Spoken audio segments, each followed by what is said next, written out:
continuando con este negocio, ¿verdad?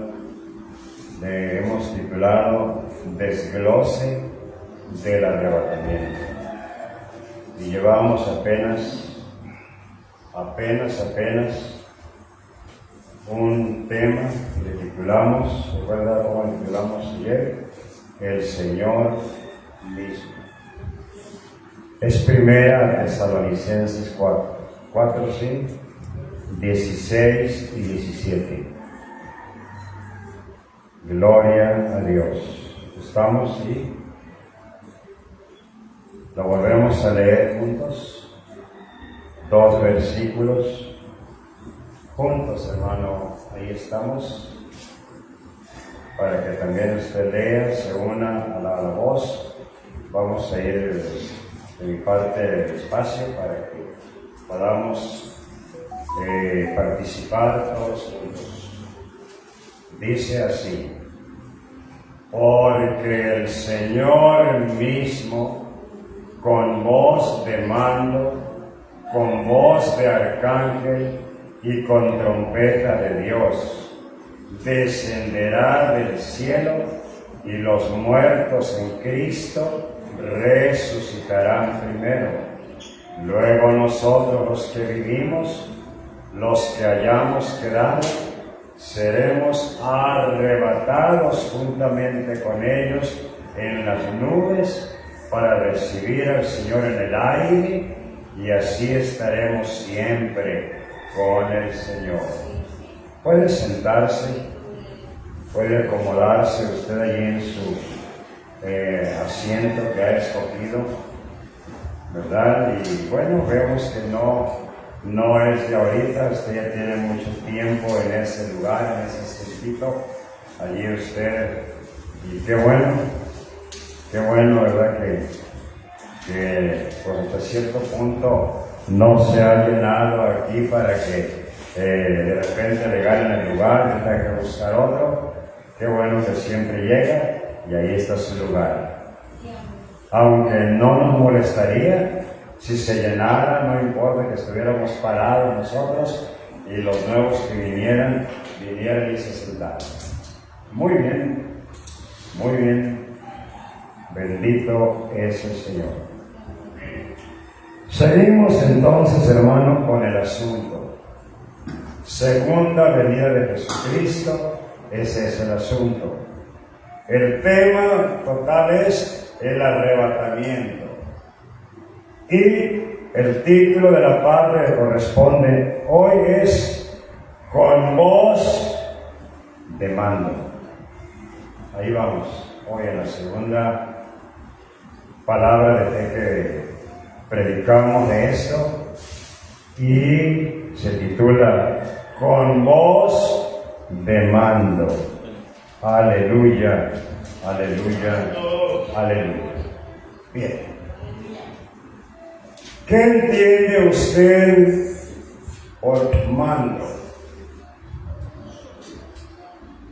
Mando.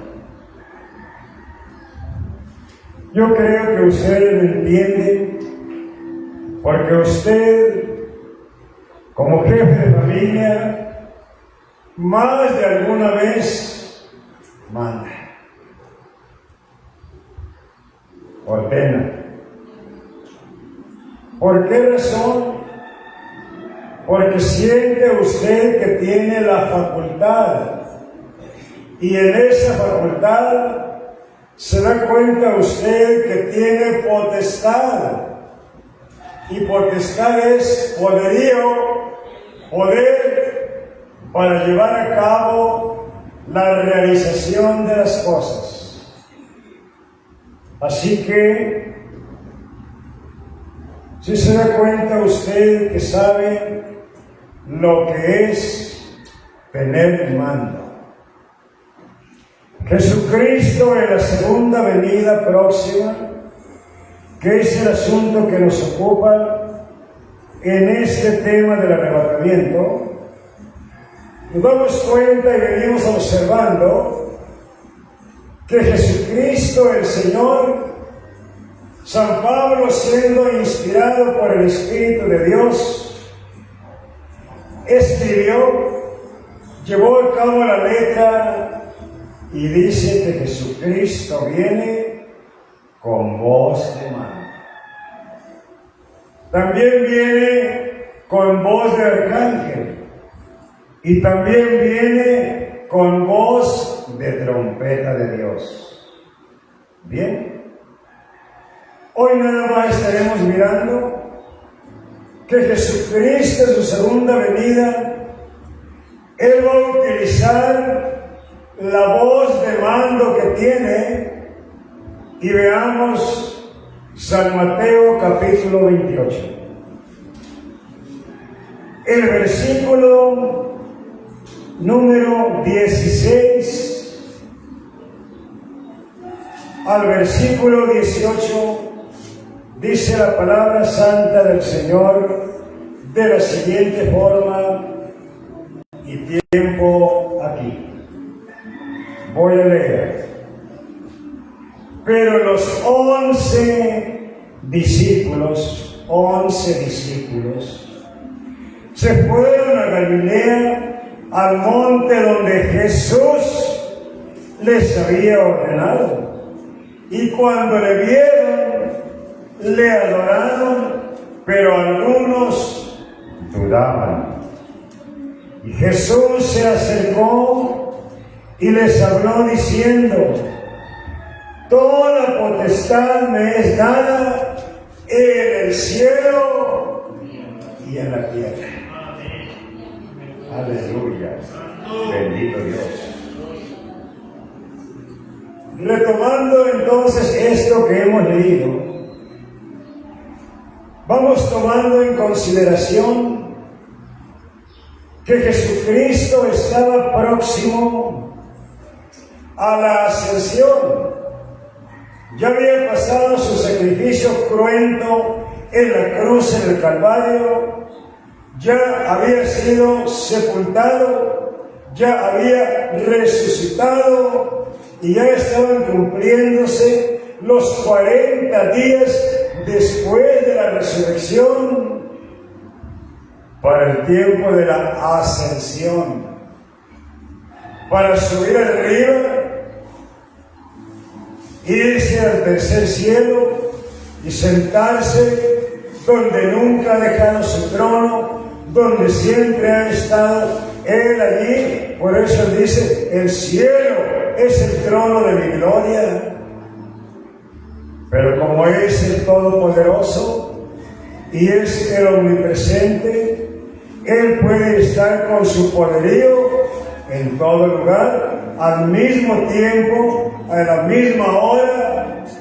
Él abarca todo el universo, todo lo que es en los cielos, los mares, los abismos.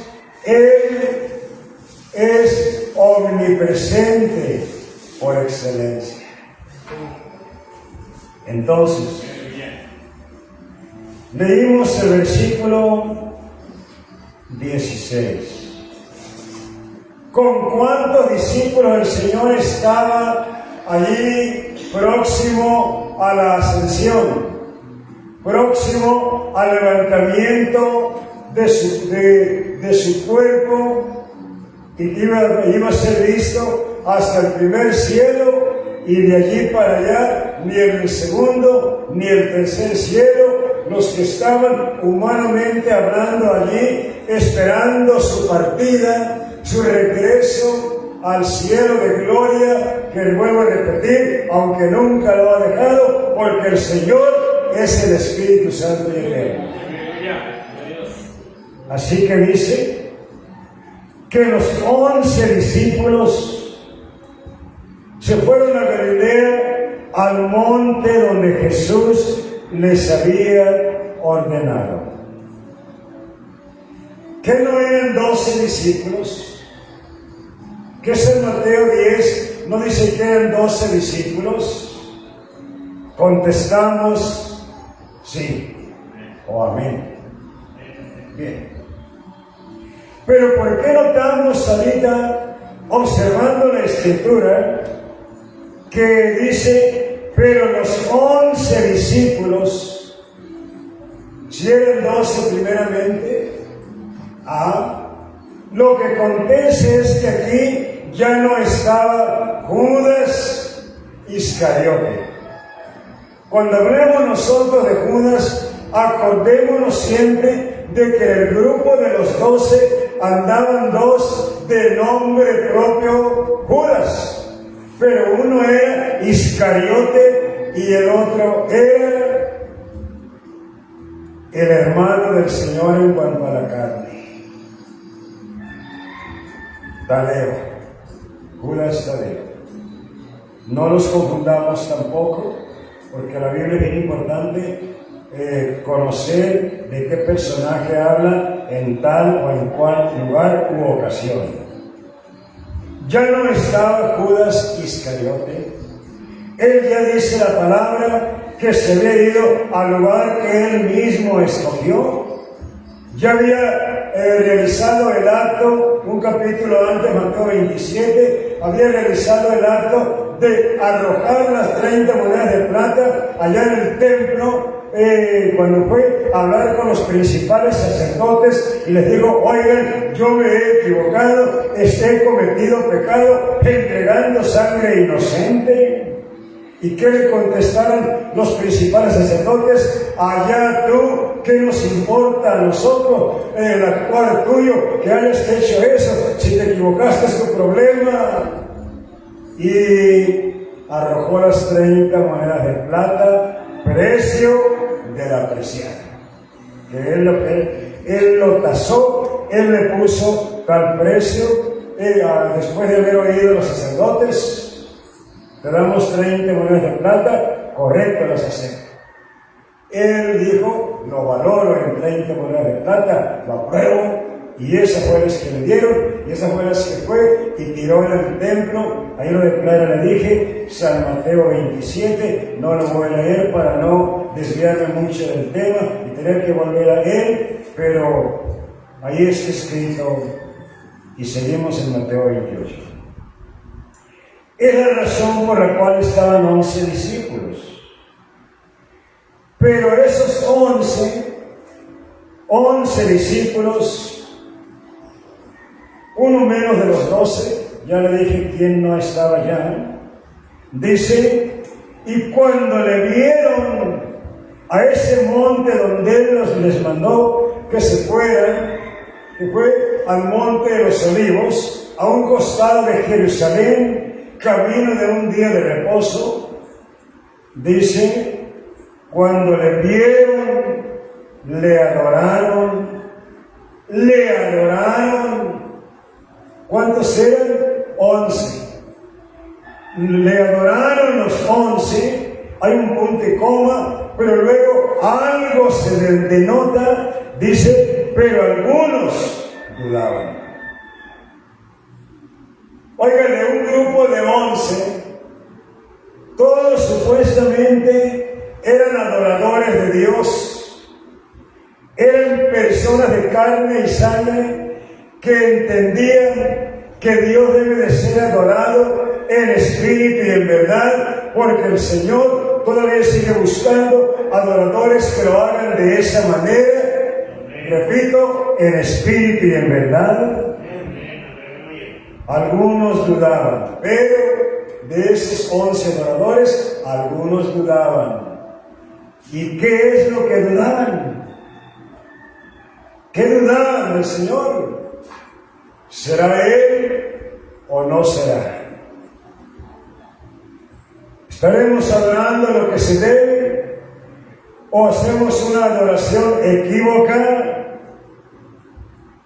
Total, no dice los nombres de los que eran dudosos, que estaban con un espíritu de duda, no tenían la fe cierta, la convicción, no estaban realmente asegurados.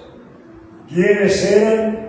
No lo dice el escritor San Mateo, y luego dice el versículo 18. Sin importarle que algunos dudaran y que algunos sí lo estaban adorando de verdad, con toda la sinceridad, con toda la entrega, dice que el Señor no investigó. Claro que sí lo sabe Él, todo lo sabe. Y dice, y Jesús se acercó. Quiere decir que no estaba tan cerquita de ellos. Apenas el Señor se iba presentando ahí en ese lugar de donde iba a ascender a la majestad de las alturas. Pero se acercó, y cuando ya se acercó, dice, les habló diciendo. No les dijo, ¿por qué dudan? Allá en Marcos se dice que les preguntó. Pero aquí no dice que les preguntó, ¿por qué dudáis? ¿Por qué son incrédulos? Dice, se acercó y les habló diciendo, así directo, a rajatabla, de frente a frente, sin rodeos, toda potestad me es dada en el cielo y en la tierra. Este texto, cuando yo lo analizo en este asunto, viene mi entendimiento con base en la palabra, que se parece a aquel otro texto que Pablo escribió en la carta a los Colosenses, capítulo 2, del 8 al 10, que no tiene mucho que ver con este asunto ahorita, ¿no? Más como referencia, que dice, porque en Cristo, en ese que vino como Redentor, siendo Jesús el Salvador, dice, habita corporalmente toda la plenitud de la divinidad, toda la plenitud de la divinidad. Y aquí dice, toda potestad.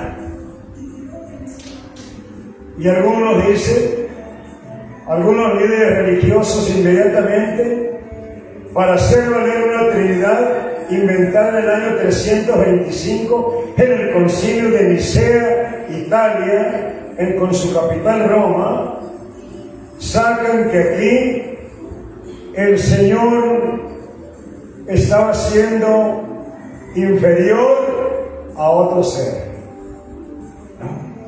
No, en ninguna manera.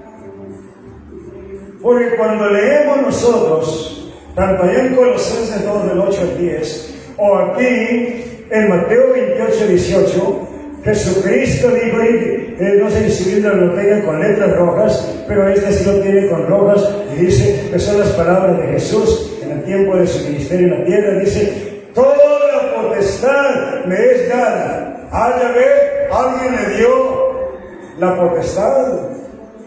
Pues yo déjeme decirle, si ese que le dio la potestad se la dio toda, y si se la dio toda, aquel que se la dio se quedó sin nada, se quedó sin potestad, se quedó sin poder, porque toda la potestad la ha recibido Jesucristo el Señor. Hermanos, es bien importante leer el lenguaje bíblico, en qué sentido, en qué tiempo, cómo está escrito, qué está declarando. Toda potestad me es dada. ¿Por qué dijo me es dada? Porque él sabía que la tenía. Él sabía que la tenía.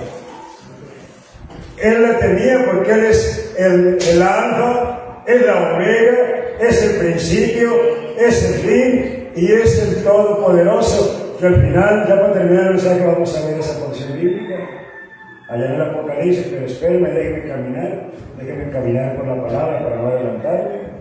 Así que fíjese bien, el otro que dicen los trinitarios o los jehovistas no existe, porque este es el mismo todopoderoso, este es el mismo que le acabo de mencionar. Él es el que tiene toda potestad, y si Él tiene toda, no hay un segundo, no hay un tercero, menos un cuarto, menos quinto, no hay ni ningún otro número que tenga potestad, porque Jesucristo la tiene toda y toda, gloria a Dios. y la tiene para ejercerla tanto en lo que es el cielo como en lo que es la tierra. Y me atrevo a decir, en lo que es los mares, en lo que es las aguas, en lo que es los abismos, Él tiene toda potestad, aún contra los infiernos. Porque ya lo demostró. Descendió a las partes más bajas de la tierra y a Él se sometió el infierno. Él los sometió, Él los sujetó, porque Jesucristo es el gran mandamás. O podemos decir, el gran mandón. Y es mandón porque tiene el don de mandar. Sabe mandar, sabe imponerse, sabe decir las cosas y sabe ejercer su potestad al Señor en todo tiempo y lugar. Bendito sea Dios. Entonces, de aquí, hermanos, cuando regresamos o vamos al libro de los Salmos. El libro de Salmos número 33, estoy a manera de, más que prédica, enseñanza desde ayer, más que hay momentos en que el gozo del Señor, la alegría, la algarabía llega a uno y pues tiene uno que dar algún aplicativo allí. Pero vamos al Salmo 33, en su versículo 9 primeramente, y de una vez escríbale 6 y 7 también. Primero el 9, luego el 6 y el 7. Voy al 9. Dice, porque Él dijo y fue hecho. Él mandó y existió. Así es, aleluya. Qué bonito. ¿De quién viene hablando el salmista? Viene hablando en la falsa traducción que le pusieron Jehová, entonces viene hablando en el eterno verbo ser, en el YHWH, o más claro, Dios. Viene hablando de Dios el salmista, y este varón de Dios salmista hace una motivación a los justos que sirven a Dios. Y a esos justos les dice, justos, alégrense en Dios. Acaba de predicar al hermano Juan de que debe de ser motivo de alegría el servir al Señor. Entonces tenemos que alegrarnos. Alegraos, oh justos, en Dios, en el Señor, en Jesucristo, ese que es el Dios soberano.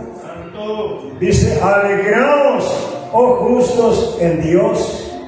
Y todo enseguida viene hablando, pero cuando llegamos al versículo 6, después de haber leído el 9, vamos al versículo 6 y al versículo 7, y dice, por la palabra de Dios, o podemos decirlo, por la palabra del verbo ser, o podemos decirlo, por la palabra del Señor, y el Señor es Jesucristo, por la palabra de Él fueron hechos los cielos, y todo el ejército de ellos por el aliento, o por el soplo que sale de su boca al hablar, por el resuello que Él tiene y Él toma para hablar. Sea bendito el Señor. Cuando Él habla, las cosas suceden, las cosas acontecen, no se le pueden oponer las cosas, porque Él es el que tiene toda potestad en el cielo y en la tierra, y si tiene la potestad, Él tiene el derecho a mandar.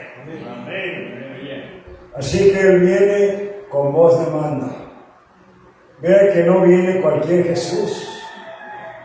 Ya expliqué ayer ese título del mensaje ayer. Hoy estamos viendo con voz de mando. Vea entonces qué grandeza es el Jesucristo de la Biblia. No el Jesucristo, no el Jesús, aquel que predicaban allá en Corinto. Tampoco el Jesús que acompañaba a Pablo en ciertos viajes misioneros. Ayer lo dije. Dice, por la palabra del Señor fueron hechos los cielos, y todo el ejército de ellos por el aliento de su boca. El 7. Él junta como montón las aguas del mar. ¿Cómo están las aguas del mar? Regadas. Pero cuando el Señor se determina y Él quiere que acontezca, que en lugar de estar regadas, sean un montoncito o un montonzote, se junten, Él es el que lo hace. Él junta como montón las aguas del mar. Él pone en depósitos los abismos. Él los pone en un depósito y ahí los tiene, y ahí se somete, y ahí se sujeta. ¿Por qué? Porque no está mandando cualquier personaje. No está mandando un elocuente presidente de tal o cual república. Está hablando el Dios soberano. Así que cuando Él venga a realizar el arrebatamiento de la iglesia y que sus ángeles vengan con Él, Él simplemente les va a ordenar imperativamente: juntadme, mis santos. Así de sencillo. Y los ángeles le van a obedecer, porque los ángeles, dice, vienen con Él en su segunda venida. Y en esa segunda venida, ellos vienen dispuestos a someterse a las órdenes del Señor. Ellos no vienen de turistas, vienen a hacer una labor encomendada por el Dios soberano, el gran Dios supremo, Jesucristo, el que es y que era y que ha de venir muy pronto. Ese Jesucristo, ese gran Jesucristo, aunque parezca poca cosa para los trinitarios y para los de Jehová, aunque parezca poca cosa para los mormones, hermano, para nosotros es precioso. Porque para todos los que en Él creen, dice, Él es precioso. Aunque para algunos sea la piedra que los edificadores desecharon, para nosotros es no una simple piedra, es la cabeza del ángulo. El que sostiene la iglesia. Gloria al Señor. Dele gloria al Señor con todo su corazón. Entonces, mi amado hermano, viendo estas palabras del Salmo 33, terminamos allí, no todo el tiempo, terminamos esa lectura en el verso 9, donde dice: porque Él dijo y fue hecho, Él mandó y existió. ¿Quién se le va a oponer a Jesucristo, el Señor? ¿Quién le va a decir por qué lo haces? ¿Quién le va a decir quién te dio esa potestad? ¿De dónde tienes esa autoridad? Como lo decía en el tiempo de su ministerio, ¿de dónde tiene esa autoridad de reprender demonios, de callar los vientos, de callar las tempestades? Oye, ¿de dónde? Esa potestad de sanar enfermos, esa potestad gloriosa que tiene Jesucristo, ¿quién se la dio? Él, en su poderío, en lo que es Dios, Él la tiene. Por eso es el gran Dios y soberano Señor. No lo podemos ver a Jesucristo con nada más conforme a la carne. El hijo del carpintero, el hijo de José el carpintero, el hijo de María, el hermano de Jacobo, el hermano de Judas, el hermano de José. No, tenemos que verlo ya. Realmente, cuando en la Biblia lo leemos y está en la condición humana, tenemos que reconocer lo que está diciendo en condición humana, pero en el fondo, sabiendo que Dios, porque Dios estuvo en Cristo reconciliando consigo al mundo. Grande es el misterio de la piedad. Dios, el que es Espíritu Santo y Eterno, ha sido manifestado en carne.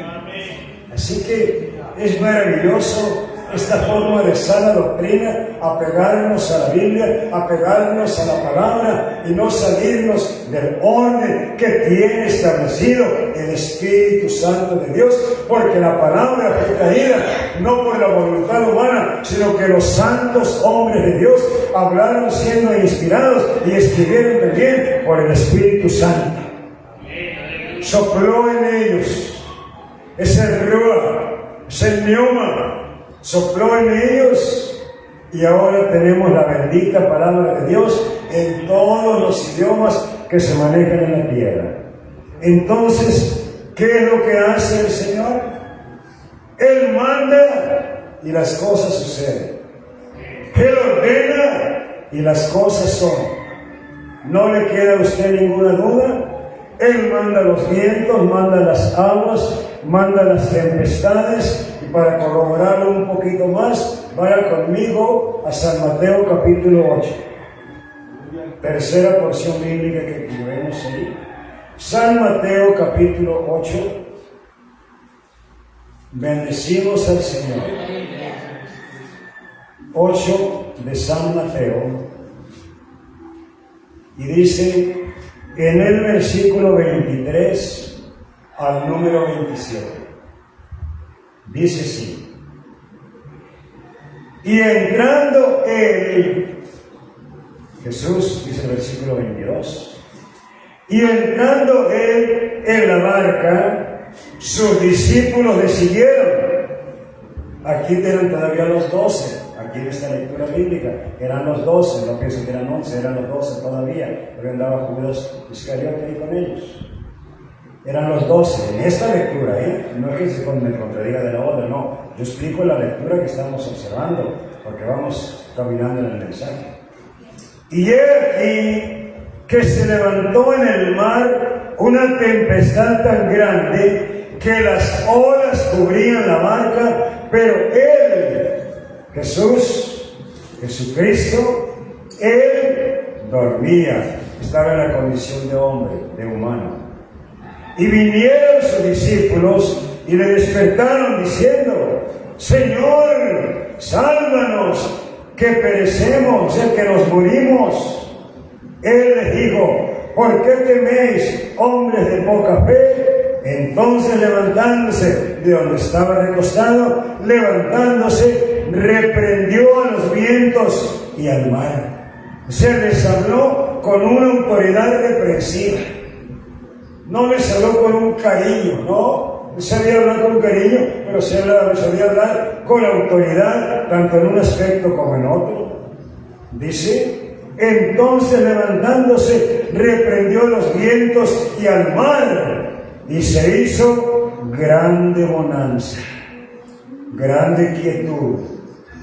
Y los hombres se maravillaron diciendo: ¿qué hombre es este, que aún los vientos y el mar, qué hace cuando el Señor habla? Le obedecen, dice la palabra de Dios. Le obedecen. Aquellos quedaron maravillados. Aquellos quedaron sorprendidos. ¿Cuánta gente no estaba con temor allí en el mar? ¿Cuántos pescadores no andarían por allí haciendo sus labores cuando acontece este fenómeno en el mar? ¡Qué tremendo! Que se vino una gran tempestad y que las olas cubrían la barca y él reposando, descansando, él durmiendo físicamente hablando allá en el interior de la barca. ¡Aleluya! Y aún los discípulos de él, eran los 12 aquí todavía, aún los 12 discípulos se quedaron con miedo, acobardados, y tuvieron que decirle, fueron a despertarlo, y no dice quién, pero algunos de ellos fueron, y le dijeron: Señor, sálvanos. Todos debían ser salvos. Sálvanos, que perecemos. Entonces, levantándose, reprendió a los vientos y al mar, y se hizo grande bonanza, grande quietud. Se aquietaron, se pusieron quietos, porque habló el mandamás. Habló el gran soberano que tiene toda potestad de orden en el cielo y en la tierra. Si está en el cielo, allá puede ordenar y tiene que ser obedecido. Si viene a la tierra, se le tiene que obedecer también a Él. ¿Y si saben que vino a la tierra y en una ocasión Jesucristo? ¿Y cuántas cosas nos habla en su palabra? ¿Cuánto nos manda? ¿Oímos su voz y le obedecemos? ¡Ah, caray! ¡Ah, caray, verdad! ¡Ah, caray! ¿Sí se da cuenta que ya vino a la tierra una vez? El mismo que manda en el cielo. Ahí se la dejo, piensa. Pero dice, y los hombres, ya no dice los discípulos. ¿Por qué? Porque había más personas, más hombres ahí ejerciendo el trabajo de la pesca. Y vieron esto, ¿quién aquietó el mar? ¿Quién aquietó los vientos? Se maravillaron diciendo, ¿qué hombre es este? ¿De dónde pues es este que los vientos y el mar le obedecen? ¿Quién es? A ver, dígame, ¿quién es? Jesucristo. Usted sí sabe quién es. Y si sabe quién es el que manda, hay que obedecerle. Hay que obedecerle, porque si no, horrenda cosa va a hacer caer en las manos del Dios vivo. No servimos a un Dios muerto, estamos sirviendo a un Dios vivo, a uno que vive por los siglos de los siglos. Aleluya.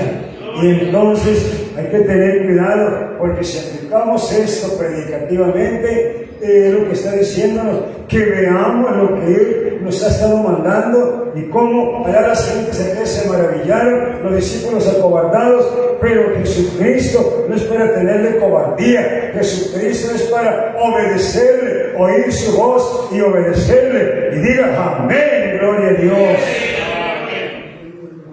Y mire, hermano, vamos a brincar de aquí a Colosenses. Colosenses, el capítulo número 1. Sí, Colosenses, Filipenses, Colosenses 1.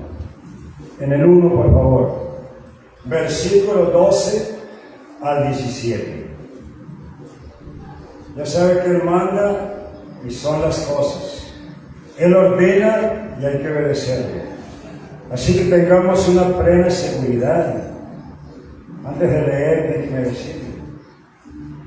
Cuando Jesucristo venga, cumpliendo la segunda venida, aquella segunda venida de que dijo Él, les conviene pues que yo me vaya, porque me voy a preparar lugar para ustedes.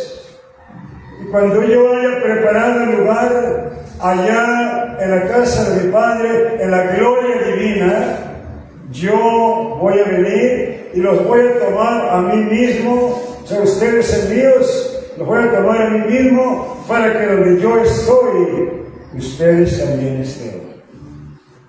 Y si no saben el camino, se los digo, para que no se pierdan, yo soy el camino, dijo Jesucristo. Así que veamos ahora Colosenses 1, del 12 al 17. Así dice: con gozo, dando gracias al Padre dándole gracias, que nos hizo aptos para participar de la herencia de los santos en luz, en aquella herencia incorruptible que terminamos ayer ahí, el tema de ayer, el cual nos ha librado el Padre, nos ha librado de la potestad de las tinieblas. ¿Y quién es el líder de las tinieblas? El Dios de este siglo, Satanás el maligno. Entonces, el que es nombrado el Padre eterno, el Padre espiritualmente hablando, el Padre supremo, Este dice, ha hecho una obra en nosotros los humanos, nos ha dado capacidad, que es la aptitud que dice aquí, en esa capacidad para entender que Dios tiene, o el Padre tiene para nosotros una herencia, la herencia incorruptible, inmarcesible que leímos ayer. Ahora, ese Padre, o de ese Padre, se profetizó por Isaías y dijo él, ¿lo leemos? No quisiera quitarme de ti, pero bueno, a ver, Isaías 9, verso 6. Isaías 9, verso 6, por favor. Léanos rapidito, porque luego el tiempo se me va y ya no me dejo. Porque un niño nos es nacido, hijo nos es dado, y el principado sobre su hombro, y se llamará su nombre admirable, consejero, Dios fuerte, Padre eterno, príncipe de paz. Habla ahí que eres el Padre eterno. ¿Habla o no habla que es el Padre eterno? 7:14 de Isaías ahora. 7:14. Por tanto, el Señor mismo os dará señal, y aquí que la Virgen concebirá y dará luz a un hijo, y llamará su nombre Emmanuel. ¿Qué significa Emmanuel? Dios con nosotros. Dios aquí entre los humanos.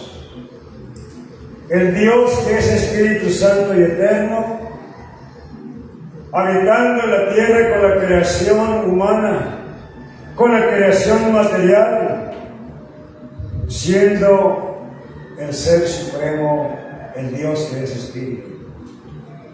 Ahora, si acabamos de escuchar lo que nos leyó el hermano,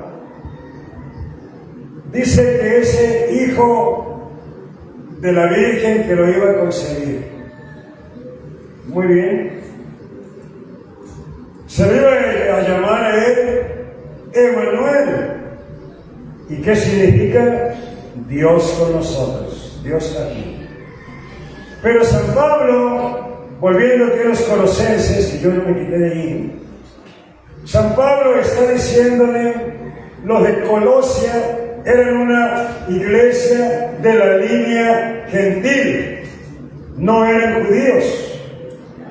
Y San Pablo dice que debemos de tener gozo y dándole siempre gracias al Padre. Y resulta que ese Padre es Dios. Y ese Dios que es el Padre es el mismo Emmanuel. Y ese Hijo nacido es Jesucristo. Es Jesucristo, el nacido de María. María, ese es el gran Hijo de Dios. Ahora, ¿qué es lo que ha hecho ese Hijo? Que siendo Hijo, Él viene desde ser el Padre eterno, el Príncipe de paz, el Emmanuel, Dios con nosotros. Dice, el cual nos ha librado de la potestad de las tinieblas, del imperio de Satanás, nos ha trasladado del reino inmundo de Satanás, nos ha trasladado a los que hemos llegado a ser creyentes en Él. Y ahora estamos trasladados al reino del amado Hijo, con mayúscula, se refiere a un Hijo grande, a un Hijo máximo, y eso es Jesucristo. Ahora verso 14, en quien tenemos, en el Hijo, en ese que vino en carne y sangre, en quien tenemos redención por su sangre. Ese cuerpo tuvo sangre, pero sangre propia de Él. ¿Y qué tenemos en esa redención por su sangre? El perdón de pecados. Verso 15. Él es el Hijo con nombre propio Jesucristo para nosotros en español. Él es la imagen, la figura, lo que se ve. ¿De quién? Del Dios invisible. ¿Por qué habla de un Dios invisible? Porque Dios es espíritu y un espíritu no se ve, ni se palpa, ni se toca.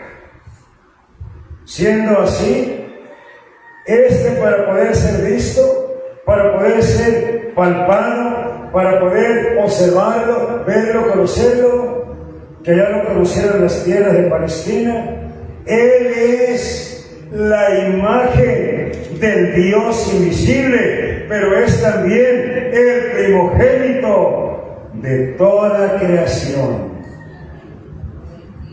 De creación terrena, de creación celestial, este Hijo es la primera creación que hizo Dios. Fíjese bien, Él es el primogénito, el primero del género creado. Allí está. Entonces, si seguimos viendo la divinidad de Él, nos damos cuenta que Él es el Espíritu Santo y Él es el Señor mismo. Entonces el Señor mismo tomó a aquella virgen que fue María, y luego dijo: el Señor mismo os dará señal, he aquí que la virgen concebirá y dará a luz un hijo, y se le pondrá por nombre Emmanuel, que declarado es Dios con nosotros. Pero no era así, un Jesucristo, una creación de aquí de la tierra, de toda creación. Y el Padre es cosa celestial, siendo cosa celestial, siendo esencia, porque dice que era invisible, entonces es sustancia entonces, y así de esta manera dice que trajo un hijo a esta tierra, y resulta que es el Señor mismo, de Isaías 7:14. Es el Señor mismo, y Él aquí creció, llegó adulto, y entonces se presenta como Cristo, como Mesías, como Redentor, pero en el fondo, en la realidad, ese es la imagen visible del Dios invisible. ¿Quién es? Es el soberano Dios, el soberano todopoderoso. Ahora 16. Porque en Él fueron creadas todas las cosas, las que hay en los cielos y las que hay en la tierra. Luego, ¿qué más cosas? Las que son visibles, las que son invisibles, sean tronos, sean dominios, sean principados, sean potestades. Todo fue creado por medio de Él, de ese Hijo, por medio de Él y para Él. Ahora el 17. Y Él es, el Hijo, Él es antes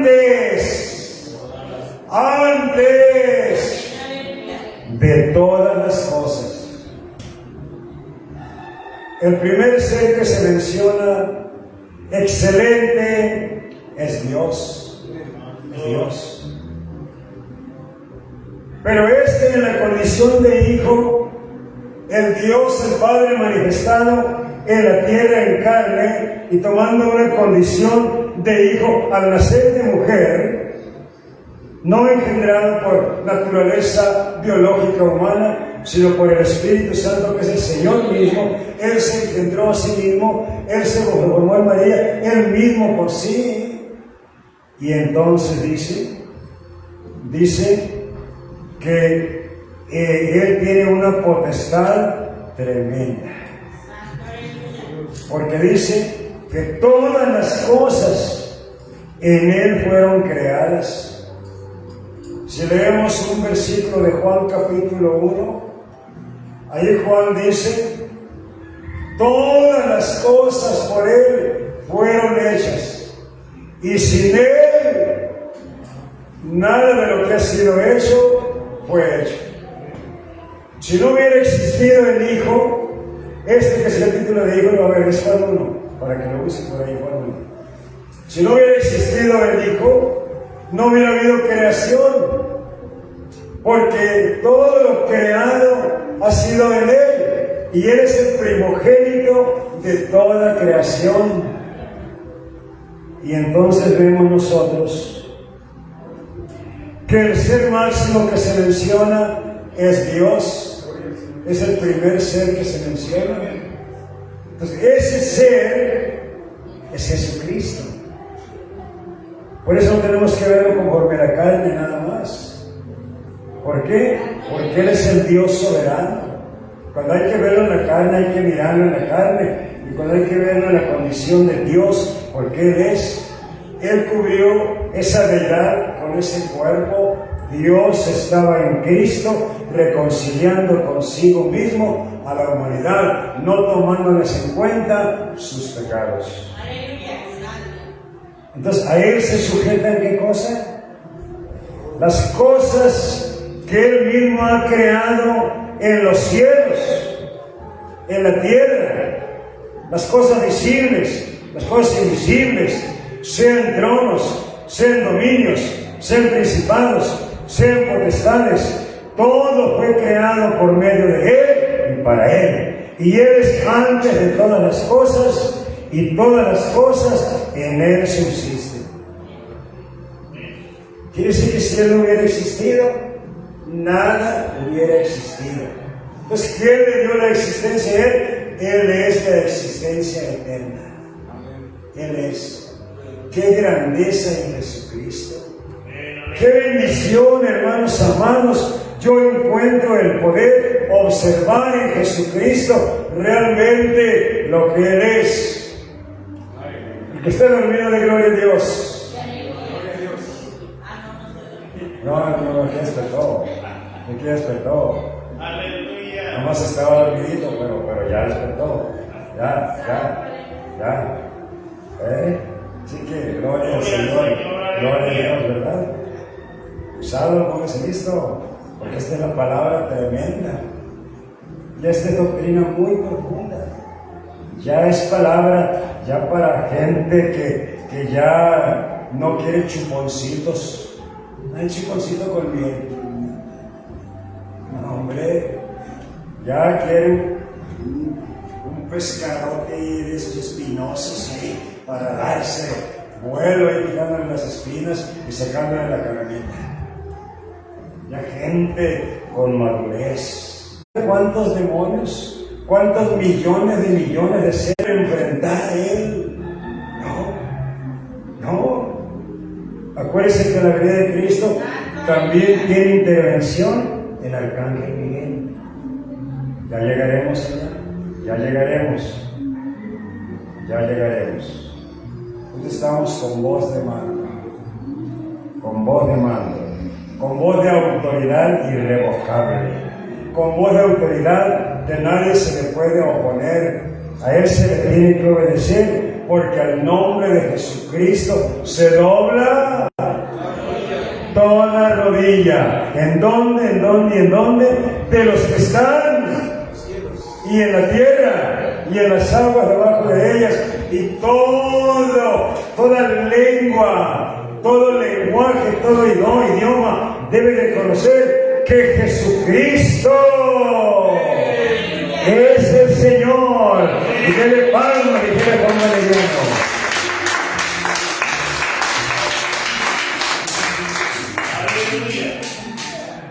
Ay, gracias. Gracias a Dios. Entonces, yo creo que vamos entendiendo hasta aquí lo que llevamos. Lo más difícil se lo expliqué un poquito más para que lo entendiera. Por eso tomé la porción que le di al hermano a ver las dos porciones, y algunas las he dicho yo ahorita en memoria, ¿verdad? No sé si usted se acuerda dónde están, pero para no entretener más y caminar en el mensaje, ahora vámonos a Efesios. Efesios capítulo 1. Yo trataré de ser explícito, Yo buscaré la forma más clara, más sencilla de explicárselo para que usted lo entienda. Efesios 1, verso 19 al 22. Oiga bien, voz de mando de Jesucristo el Señor que viene. Con voz de mando. Resulta que la siguiente parte que sigue es con voz de arcángel. La que sigue para el sábado. Para el próximo sábado, Dios mediante. Yo tengo una cita el martes, pero nada más para valoración de unos repetición de estudios que me hicieron. Me dijo el doctor que de eso se iba a tratar. Esperamos que sí, y por qué pueda estar aquí el sábado para ir, para estudiar con voz de arcángel. Va a estar bueno también, está sabroso, yo ya me lo comí. Pero pues que me cuesta vomitar, para que me quede el vacío, vuelvo a comer. Efesios 1, no que vomitarlo. El Señor no es para vomitarlo, ¿verdad? Es para guardarlo bien en el corazón. En mi corazón guardo lo que tú me dices, Señor, para no pecar contra ti. Efesios 1, 19 al 22. Y cuán la super eminente grandeza de su poder para con nosotros los que creemos, según la operación del poder de su fuerza.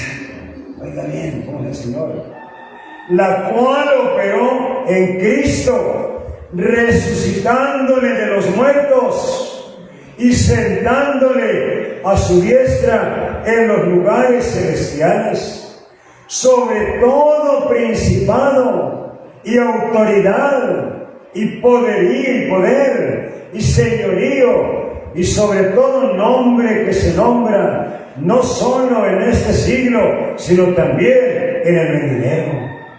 Y sometió todas las cosas bajo sus pies, y lo dio por cabeza sobre todas las cosas a la iglesia. Hasta allí, hasta el 22. Ya lo que dice que la iglesia es el cuerpo de Cristo. Bueno, ya sabemos que la iglesia es el cuerpo de Cristo. Veamos esto. ¿Con qué poderío actúa Jesucristo? San Pablo comienza diciendo aquí que para que Él resucitara de los muertos, para que Él se levantara victorioso de la tumba, vencedor del pecado, vencedor aún de las huestes malignas, que cuando Él estaba para morir en la cruz en el Calvario, las huestes malignas utilizaron hombres, personas. En una ocasión, los demonios llegaron y le dijeron al centurión que estaba cuidándolo: si eres hijo de Dios, desciende, bájate. Jesucristo no le quiso hacer caso. Jesucristo hubiera podido destrabarse con una facilidad. No le iba a dar gusto a las huestes malignas, a los demonios. No, porque en su poderío que tiene el Señor, como soberano Dios que es, no con una fuerza simplemente humana, no con poderío o fuerza de persona, no. Él tiene una super eminente fuerza. Es una super eminencia en el poder, Señor. Él no tiene cualquier poderío como para jugar unas vencidas. Te gané, te dominé. No. Él tiene poderío para destruir los mismos demonios, para destruir al mismo Satanás. Dirá usted o alguien dirá, algún pecador dirá, ¿y por qué no lo destruye? Para que lo deje ya en paz, no nos ande sembrando el pecado, Satanás y los demonios. Porque todo tiene su tiempo. Jesucristo todo tiene ordenado en su debido tiempo tal cosa. Y la Biblia declara que un día Satanás, el engañador de este mundo con sus demonios, será lanzado al lago de fuego con azufre, convertido, fíjese bien, en personas. Él como el rey de Tiro y de Sidón, y los demonios también convertidos en personas malvadas, para que sientan el licor de la lumbre del lago de fuego allí acompañado de azufre. Tiene una supereminencia el Señor, es lo que dice el versículo 19. ¿Y cuál la supereminente grandeza de su poder? Dice, para con nosotros los que creemos. Lo va a ejercer a favor de los que creemos, según la operación del poder de su fuerza. No crea, hermano amado, que va a ser fácil para Jesucristo el Señor venir a arrebatar la iglesia. Por eso las doctrinas religiosas les meten que hay un rapto, porque es una doctrina satánica, una doctrina diabólica, para que la gente se confíe y viva a su manera, viva a su antojo, a como ellos quieran, descuiden su vida espiritual, descuiden una relación con Jesucristo y los sorprenda tanto la muerte como la segunda venida de Jesucristo, y que los sorprenda en pecado, en maldad, y Satanás los agarre para él. Jesucristo tiene a favor de nosotros, según el verso 19, tiene a favor de nosotros la supereminente grandeza de su poder. Ese verso 19 está tremendo. La supereminente grandeza del poder de Dios, desde el Señor, pues, según la operación del poder de su fuerza. San Pablo ya le está observando que esa ya operó en Cristo. A Cristo no le pudo detener la muerte, ni la tumba, ni el sepulcro, nada, ni el pecado, ni los guardias que estaban velando la tumba, nada lo pudieron detener. Él llegó el momento de las 72 horas que tenía que levantarse victorioso, y se levantó el Señor, porque Él venció, nosotros también venceremos, porque si Él por nosotros, ¿quién contra nosotros? Oh hermano, el poderoso gigante, oh cuál Goliat se va a enfrentar a él, si él tiene una supereminente grandeza de su poder, el poder de sus fuerzas. Así que estamos seguros, es un asunto seguro, el arrebatamiento de los santos. Y en ese arrebatamiento, usted y yo nos vamos con el Señor. Sea que estemos muertos, los que mueren en Cristo resucitarán en la primera resurrección, que será en cuanto venga el Señor en la segunda venida. Seremos levantados del polvo de la tierra, donde haya quedado el cuerpo, y el Señor transformará nuestros cuerpos. Así que ni aún muertos perdemos. Aún muertos, pero muriendo en Cristo, tenemos ganancia. No hay pérdida. Ya le prediqué hace días sobre la esperanza, que el justo tiene esperanza aún después de muerto. ¿Se acuerdan de que un mensaje de la esperanza que le prediqué? Llevo por ahí como 5 mensajes de la esperanza, me quedan algunos más todavía, pero es que hay tanto que decirle. Yo quiero aprovechar los últimos días ya, hasta donde pueda llegar, en poder estar invitando a que aprendamos más y más de la palabra. Entonces, dice que el Señor todo, absolutamente todo, lo va a someter bajo sus pies. Todo. Tiene un dominio supereminente el Señor. una fuerza de un todopoderoso. Dice entonces que Él es a quien tiene por cabeza la iglesia del Señor. ¿No siente usted que en Jesucristo tenemos una super protección, una super seguridad? Que venga el anticristo, establezca su imperio, que se cierre la puerta a los gentiles, los que ya entramos. Nada más que no hay que estar en la puerta estorbando, hay que entrar, hay que meternos. ¿Por qué? Porque hay que entrar por la puerta. No nada más conocer la puerta y llegar y pararnos ahí en ella. Muy guapos. No, tenemos que entrar, porque entrando hay un camino allá adelante y hay que caminarlo. Que es camino de setos y de espinas, no importa. No vamos solos. Le acabo de decir, si Dios por nosotros, ¿quién contra nosotros? San Pablo con aquella seguridad dijo, no importa que esté esa guillotina, no importa que me vaya a cortar la cabeza, yo sé en quién he creído, yo sé que he peleado la buena batalla, yo sé que he guardado la fe, yo sé que me espera la corona de vida eterna. Hijo Timoteo, fíjate lo que me va a suceder, le digo. Me espera la corona de la vida eterna.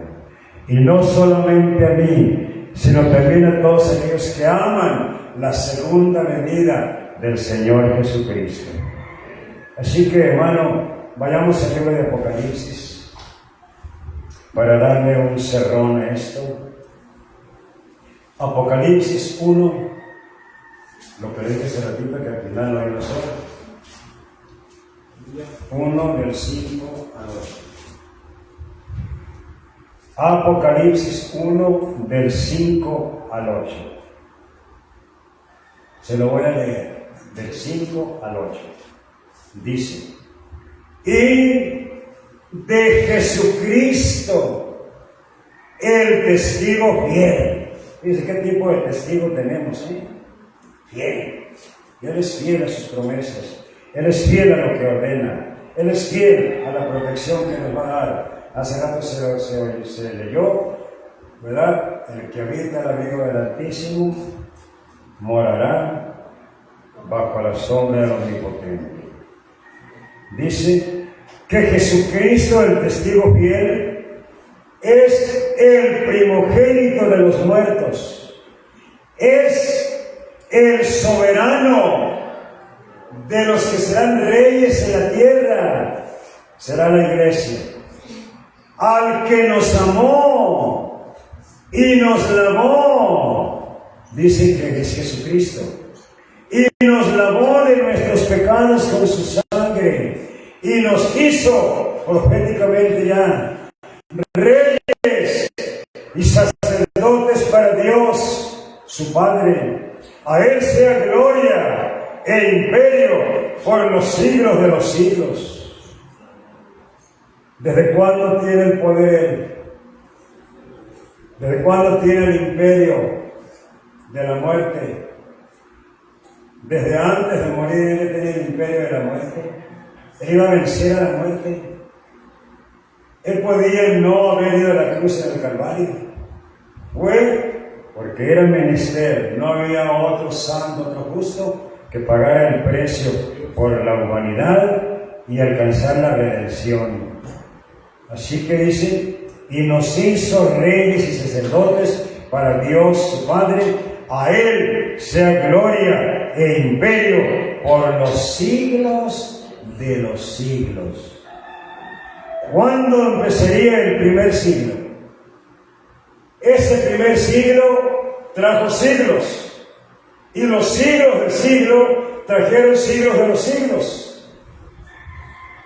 Y Él es Jesucristo desde ese tiempo. Por eso es el primogénito de toda creación. Y es el primogénito también de entre los muertos. Es el primero que resucitó con su propio poder. Es el primero que resucitó con su propia supereminencia de fuerza que tiene. Así que a Él gloria. Luego dice el versículo número 7. he aquí que viene con las nubes, y todo ojo le verá, pero no todo ojo se va a ir con él, pero sí van a verlo cuando venga. Acuérdense que sin santidad nadie verá al Señor para irse. Sin paz nadie verá al Señor para irse con Él. Pero sí lo van a ver los que estén con vida, pero no para irse con Él, para testimonio.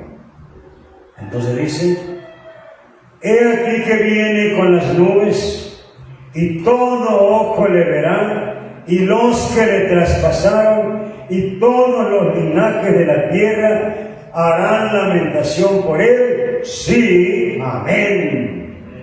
Yo soy el Alfa y la Omega, principio y fin, dice el Señor, el que es, fíjese bien, el que era, es el tiempo presente. Era, ¿en qué tiempo? Pasado.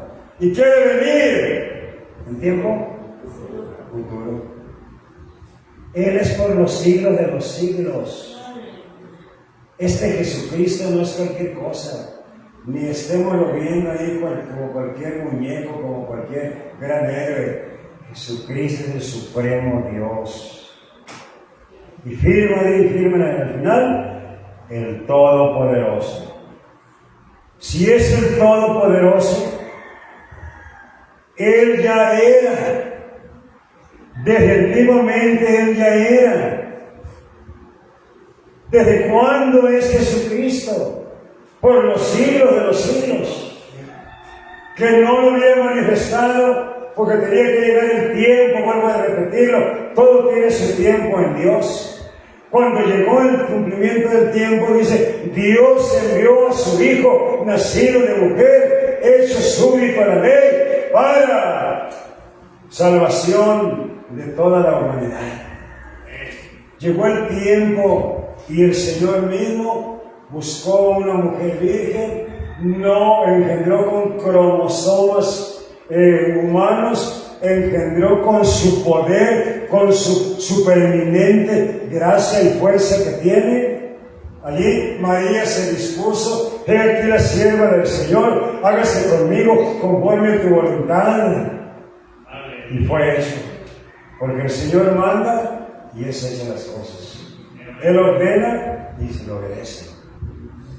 Así que, hermanos amados, el que viene es Jesucristo. Y el que Jesucristo es, el que era, el que ha de venir. Tiempo presente, tiempo pasado y tiempo futuro. Así que Él abarca los tres tiempos, presente, pasado y futuro, los tres tiempos de la conjugación de las cosas. Aquí puedo decir, de la consumación de las cosas, por decirle, ya fuera de gramaticalmente, ya con promesa de Dios, ya viene para consumar todas las cosas.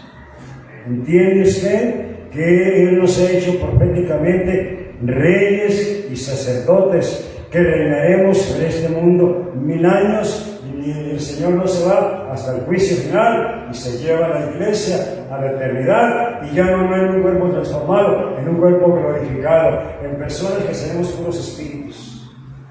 Ya. El cuerpo fue transformado, pero lo transformado lo va a glorificar. Así que nos vamos para el Señor. Hay que portarnos bien. Hay que portarnos bien. Hay que ser derechos con el Señor. Hay que ser fieles al Señor. Que no tengan nada de qué reprendernos Él en su venida para irnos con Él. El arrebatamiento es una cosa segura, el rapto no es nada seguro. El arrebatamiento sí. Entonces, pero le faltan los textos. Entonces, hermano, ya cerrando esto, Hebreos 13:8, ya lo conoce. Jesucristo es el mismo, no uno parecido, el mismo ayer, hoy y por los siglos de los siglos, dice aquí el Apocalipsis. Dice en Hebreos 13:8. Y voy a terminar, cierro esta enseñanza en Miqueas capítulo 5, verso 2.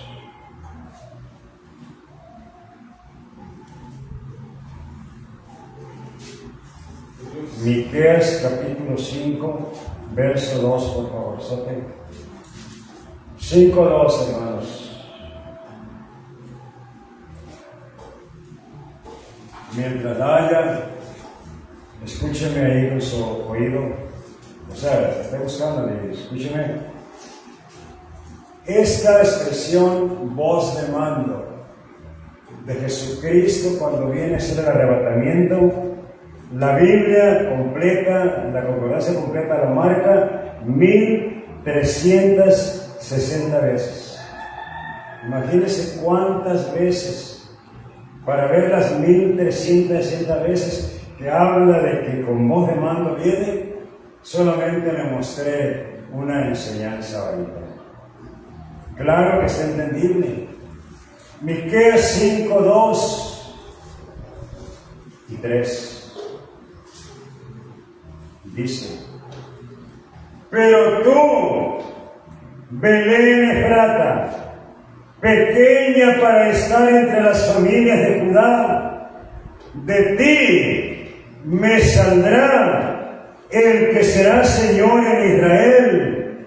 Fíjese bien, y sus salidas son, ¿desde qué tiempo? Desde los días de la eternidad. Desde allá comenzó Jesucristo. Desde los días de la eternidad. Si Él es el principio, Él es el primogénito, entonces Él es la misma eternidad. Él domina la eternidad. La eternidad es Él. Por eso su iglesia salva, su iglesia redimida, se irá con Él a la gloria de Dios en cuerpo glorificado. Es proceso que Dios lo va a hacer Él lo va a hacer la glorificación. Nosotros hay que ser fieles y entonces estaremos en un lugar de eternidad, por toda la eternidad allá con Dios, en la otra dimensión de vida, que esa fue la primera dimensión que hubo, la eternidad. Y terminará esa dimensión aquí terrenal, en un lago con fuego por azufre, aún el infierno, la muerte, las primeras cosas, todo, y la iglesia está con el Señor en la gloria de Dios por toda la eternidad. Así que la gloria de Dios es un lugar de eternidad, donde mora Dios, el primogénito de toda creación. ¿Quién lo hizo? Él tiene supereminente poder. Él se hizo a sí mismo. ¿Cuándo? Cuando empezaron los siglos. ¿En quién empezaron los siglos? En Jesucristo. Y los siglos de los siglos, Él es. Jesucristo es el mismo ayer, hoy y por los siglos. Así que, hermano, y sus salidas son desde los días de la eternidad. Había prometido que se iba a manifestar allí entre las familias de Judá. Iba a venir de la tribu de Judá. Y de ahí vino, dice, pero los dejará hasta el tiempo que dé a luz la que ha de dar a luz. Hasta llegar el tiempo en que el Señor iba a buscar una mujer virgen, una mujer doncella, una mujer casta, una mujer inmaculada, y el Señor se iba a glorificar allí en Israel, viniendo en la condición de hijo, nacido de mujer, y esa mujer fue María. ¿Quién lo engendró? El Señor se engendró a sí mismo en ella. ¿Le pidió sangre a María? No, con su propia sangre se engendró en ella. Dios les bendiga, Dios les guarde, en tiempo exactamente.